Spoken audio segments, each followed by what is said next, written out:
Hey guys, with my last video, asking some people what they wanted to see for content and stuff, and definitely got a little bit of people wanting some Q&A stuff.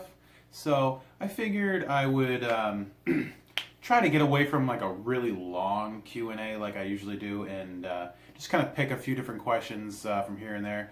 So what I'm going through now is just a few questions that I got from Facebook, from Twitter, and from YouTube, because there wasn't too many combined with all those. I actually got a lot on Instagram, so I'll probably make a separate video for those. But let's go through and check out some questions.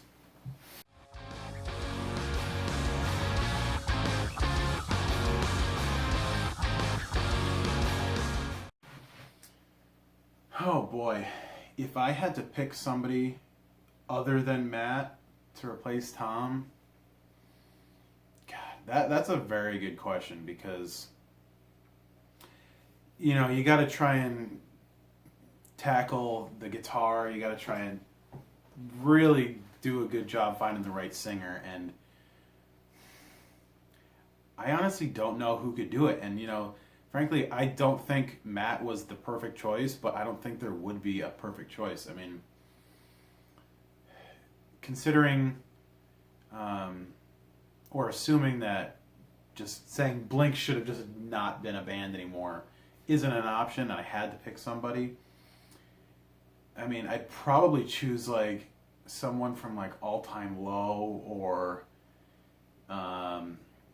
maybe like one of those types of bands. Somebody that's in the pop punk genre that can sing and play guitar. And not that I really get into that sort of music so much these days anyway, but I think that a lot of the fans would have appreciated that a lot more. Maybe even Ryan Key from Yellowcard, since Yellowcard's done now. He might not have been a bad choice.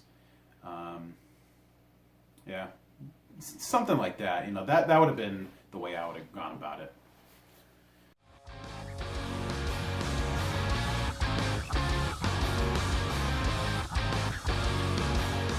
I don't have like a ton of experience with electric acoustic guitars.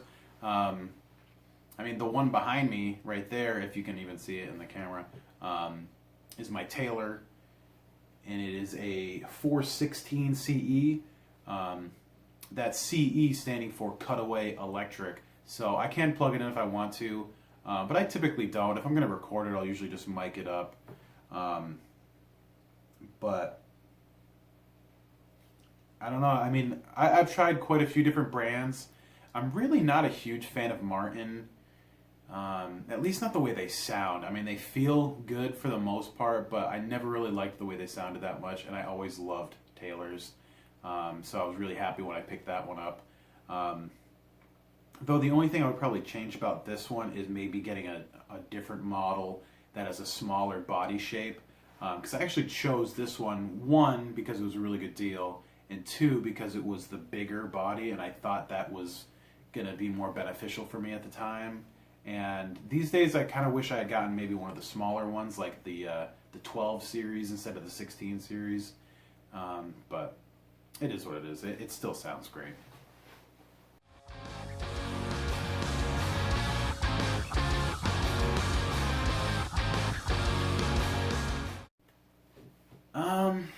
I mean, I've tried getting a band together a couple different times.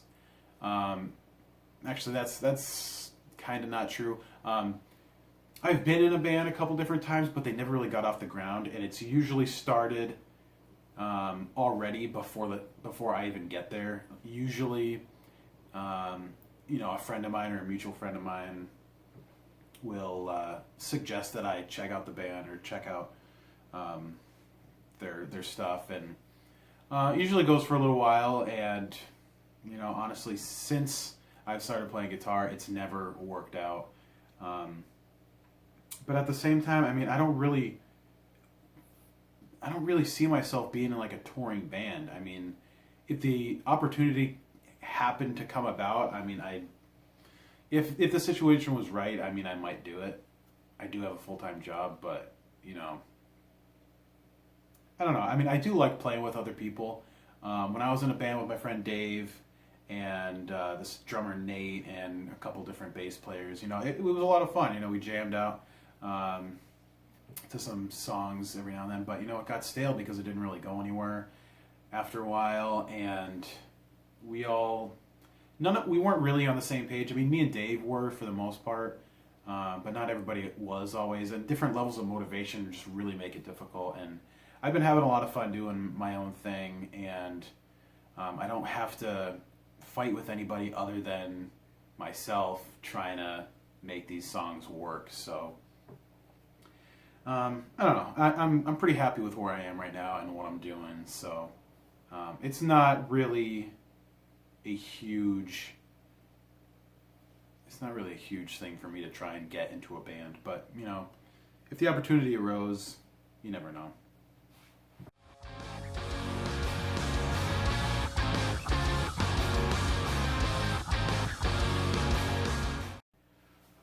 Well, if I had to choose just one, it would be Strandberg. I really do love Strandberg. I currently have 2 of them right now. They are very, very nice guitars, and they just feel fantastic. They play awesome. They sound really great. They're super light. I mean, this thing is easily under 5 pounds. I mean, any guitar I played probably averages on 7 pounds, for like a Strat style or Tele style, and it just goes up from there. My Odessa back there is 9 pounds.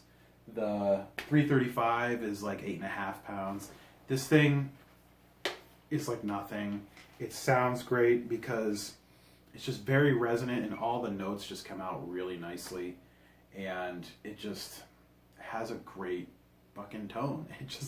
It feels fantastic. That back of the neck, I don't know if you could really see it on there. It's got a very odd shaped neck, and it's something you think wouldn't work, but it just does. And I really love playing it. I love this one, and I love my other one. That's actually over behind the camera. So I don't see myself getting sick of this brand anytime soon. I mean, there's definitely some brands that I really like, and there's some that I used to really like and don't really care for that much anymore. I still love Paul Reed Smith. I don't have any anymore, but I'm sure I'll get another Paul Reed Smith in the future. I guarantee I will. They're amazing guitars, and anything from the lowest line all the way up to the highest line, everything's really well made, and the quality is just there. Gibson, I don't really care much for these days. Fender, I guess it depends. I mean, I like Fender just because you can swap parts around really easily. They're easily modded, and I always had fun with that, and I still do. The Odessa's really cool. That's just one guy making guitars, in his shed or in his home or whatever, and that's really cool. I do like his stuff. I always really liked Manson guitars, and I haven't announced this yet, but I did buy a Manson guitar. I'm just waiting for it to ship over from the UK. It's been a little bit of a delay on that just because of some regulations with shipping wood overseas, but I can't wait for that to show up. That'll be really cool. Mayonnaise guitars are really cool. I do like that brand. But I don't know if I'd ever buy one. I really don't think I would. Just because I kind of know what I like and what I'm going to like. And I don't know. I think they're beautiful guitars and they look incredibly well made. But I just don't know if the style of guitar is just right for me,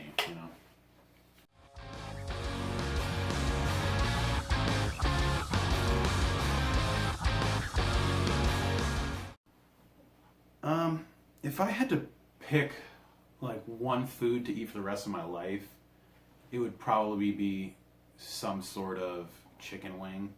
I mean, I love chicken just in any sort of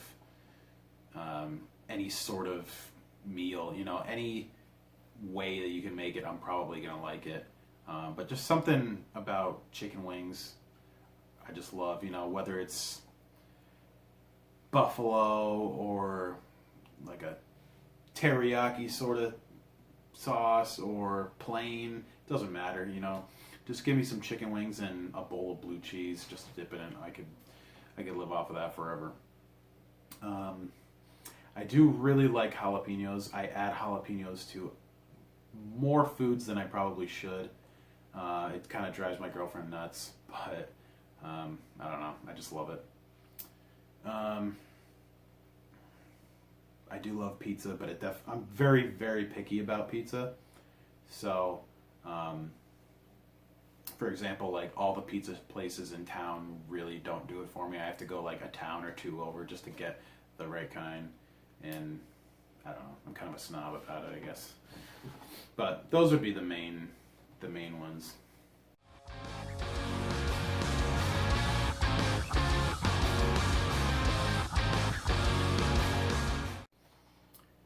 Frankly, I only had one flanger pedal that I've ever actually owned, and it was a Digitech Turbo Flange, and that thing was pretty terrible.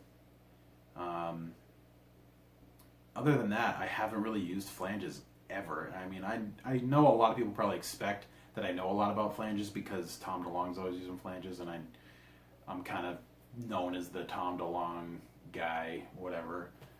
That's my own fault. But if I was going to get, say, just a flange pedal, it would probably be the Eddie Van Halen signature one. That seems to have a really good sound to it, and it seems to be pretty damn popular. That being said, I do have some favorite pedal brands. If you wanted to narrow down maybe a choice, I don't know if you're looking for a suggestion to buy one or something, but I really like Earthquaker Devices pedals. I really do like Electro Harmonics. Their stuff's really cool, and I really like Dunlop stuff, like Dunlop and MXR. All those brands are really cool. I don't really get into Boss stuff. I don't really get into Digitech stuff that much.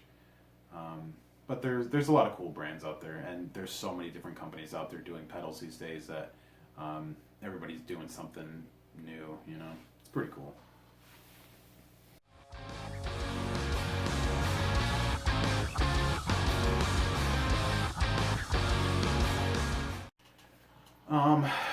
I've been playing the Modern Warfare Remaster a decent amount since it came out. I've prestiged 3 times so far. I was huge on Call of Duty 4 when it came out in 2007, but it's not something that I feel really got nailed when it came out. When it first dropped that couple of weeks, I was floored. I was super happy about it. I didn't love that they didn't include all the maps right away, but so far all the extra maps have been free, so that's very appreciated. I was expecting them to just be asking for money, but they did add some things to the game that are kind of taken away from its legacy, and I don't know, I'm not super happy about that, but at the same time they seem to be keeping up with it, and they seem to be really trying to make it a better game and a much more playable game. So I definitely do like that. They've added some new guns recently, which are pretty cool, but at the same time, if you can't get them, it's a pain in the ass. You have to either grind and try to get points, or you have to give them money, which is kind of shitty. But I'm still having fun with it. I've been playing with a friend of mine every now and then. But I've been switching it up and playing some original Black Ops lately, since it's backwards compatible on my Xbox One. So that's been fun. I've been playing that a little bit. That one just seems to be a really nicely balanced game, and I've just been finding the overall gameplay a lot better than the newest one, and certainly a lot better than like Ghosts or Infinite Warfare or Advanced Warfare. Those are all fucking garbage. But yeah, that's about it. I'm having fun with it, but it's not like it was when I was a senior in high school. You know, it's really not that way anymore.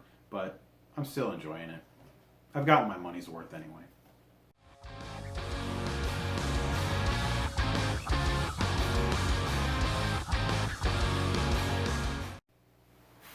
If I had to pick one, I would say the Rectifier, because I just think it's a more versatile amp. I don't necessarily think that the 5150 has better cleans. I think Mesa does better in the clean department. And I just think you can just get more sounds out of a Mesa, you know. I've owned both of those amps, and granted I had the Roadster version of the Rectifier, but I don't know, I always just seemed to go to the Mesa just because it had just more to offer to me. That being said, the 5150's got probably the best metal tone you could ever ask for, the best heavy rhythm guitar tone. You know, you can't really get better than that. As far as amp modelers, I mean, I've only used a little bit of the Bias stuff when they did the Jam Up app for iOS. I used that a little bit. I actually used it to record all the guitars for Valor and for My Fingers Hurt on my first EP. Other than that, I had switched to my Axe-Fx, and I've used the Axe-Fx Ultra, and now I'm on the 2. I have the Axe-Fx 2 Mark II, and that thing's great. You know, I get any tone I want out of that thing. I'm not really familiar with any like the new Positive Grid Bias stuff or Kempers or anything like that, or the Line 6 stuff. I don't really know anything about them. And frankly, there's so much to learn about them. I just don't have the time or patience to really figure it out. I'm really happy with my Axe-Fx, so I'm not really going crazy with it.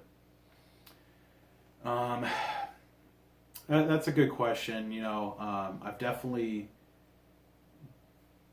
gone away from the Seymour Duncan Invader. I mean, I can't deny that it does get a really good blink sound. I mean, that's what Tom was known for. You can get a good blink tone out of the Dirty Fingers Gibson humbucker, but it has to be the right guitar. It doesn't really sound that great in a Strat or any like a brighter guitar. It needs something like a Les Paul or something similar, you know, or you know, like the 335, whatever. I will say though that when I had my old Les Paul Custom, the Gibson Dirty Fingers had the best tone I'd ever heard in a Les Paul, and I used that very, what's the word I'm thinking of? It wasn't for a very long time. I had it in that guitar just to try it out, and then I took it out just because I didn't like the way that it looked. But I had it in the video I did for the entire playthrough of Blink-182's Take Off Your Pants and Jacket, and I think that video came out really good for the time anyway. But if I was going to suggest a Blink-182 tone for a bridge pickup, wholeheartedly I would go with the Bare Knuckle War Pig. Probably more towards the ceramic version, just because that's what Tom uses. He uses ceramic pickups, which are a little hotter, a little drier, and that's just kind of how the Seymour Duncan Invader is. But it's got a lot more clarity to it, and it's just as powerful, just as fat sounding, and it's just a beast of a pickup. But, you know, if you're on a budget, you know, the Invader's not that bad. I just don't really prefer it anymore.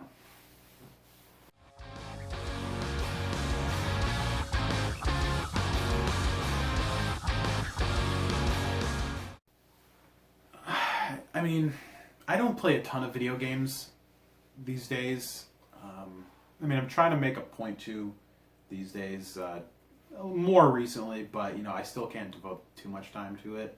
Not like I could when I was, you know, 18 years old. But I did play a little bit of the horror series stuff, but I feel like it's really taken off a lot more in the past couple years, and I haven't really had time to jump on that bandwagon. I did play a couple Resident Evils, and, you know, I was friends with this kid when I was, around like 10, 11 years old, who had a stepdad who was all about the PC gaming, and he played a lot of horror games on there. Then we would just watch him play, and that was a lot of fun. Just watching him. Played like the Resident Evil 2, Resident Evil 1. He was doing like Deus Ex.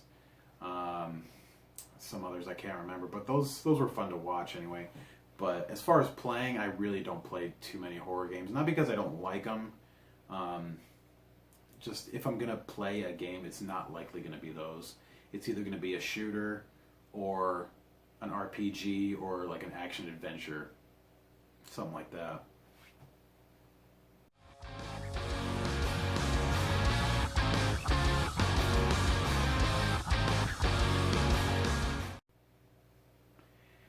I mean, this is something that I could go on a very long time about. Obviously, I'm not going to for videos' time's sake, but there's a lot of great channels out there that can show you how to set up that sort of thing. There are tons and tons of channels out there with just video demos of pedals, and a lot of pedals work differently. Some of them will go, if you have your guitar, you'll bring your cord and it'll go right into the first pedal, and then from that pedal it'll go straight into your amp. Some pedals work better going through your amp's effects loop, if your amp even has that, where you'll run a cable out from the amp itself, from the back of the amp into the pedal, and then back into a separate channel from the back of the amp, and that'll kind of affect it in a different way than if it was in the front of the amp. That's a whole topic that can definitely be better explained by somebody else. But yeah, there's a lot of great companies out there that do pedal demos and pedal reviews and stuff like that. So I definitely suggest checking those out. I know Prymax does some. It's like Prymaxe, I think, does some great demos. There's Pro Guitar Shop. There are that Pedal Show, I think, is one. Andertons does some great ones. But just a cheap guitar you can get to start off with. I hear a lot of good things about the Classic Vibe stuff. I mean, excuse me. There's just a lot of different types of sounds you can get from pedals, and it's best to just work on getting a decent little amp, not go too crazy, and just research different pedals and see what sort of sounds sound cool, and what sort of pedals might interest you or might, get you to be a little more creative, something that might spark your interest a little bit. That's the way I'd go about it anyway. So that's it for this video. I wanted to cut it down a little bit. Hopefully I did. Hopefully the video is actually still rolling. That'd be nice if it wasn't. But I'll be doing another one pretty soon, and I don't know. I appreciate the questions, and as far as that last video that I did, I will definitely be considering some other suggestions for different video topics, and I'll definitely see what I can work up. So thanks for watching. Check out my new song if you haven't yet. Now Your Back's Gonna Hurt. It's down in the description there somewhere. Yeah, that's about it. Thanks for the questions, and hopefully I answered the ones that I did well enough to help. So I'll see you guys later. Bye.